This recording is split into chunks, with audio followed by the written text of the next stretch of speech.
So for this one, we got a call and the customer said that it was the first floor sockets that were actually tripping on this occasion. Normally it's the ground floor, so it actually makes a bit of a change. Also a little bit more rare because you don't generally have any external stuff on the circuit or kitchen appliances, so it's a little bit more niche when it comes to faults. As always with all of our fault finds, we unplugged everything first to make sure there was no load on the circuit.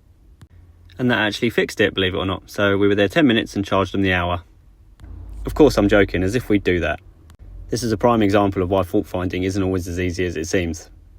We did check the connections, of course, in the consumer unit because the majority of them were as loose as always, so it made sense to tighten them up. But then we did a couple of our normal tests as well. So did a continuity test first. It's definitely a ring circuit on all 3 cores this time.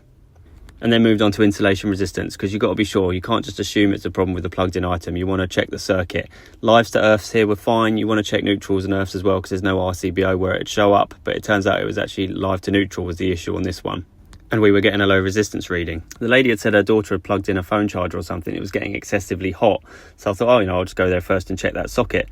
Took it off and immediately the insulation resistance cleared. So I tried it one more time, cleared it out, and it was absolutely fine as soon as I took the socket away. So it turns out it wasn't a plugged in item, it was actually the socket itself.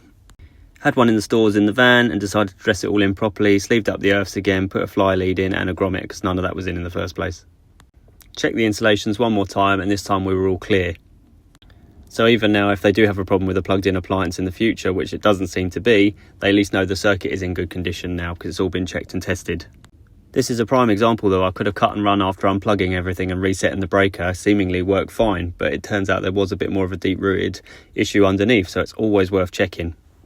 And that was that. Fault found, another one done. If you want to, check us out on all of our platforms.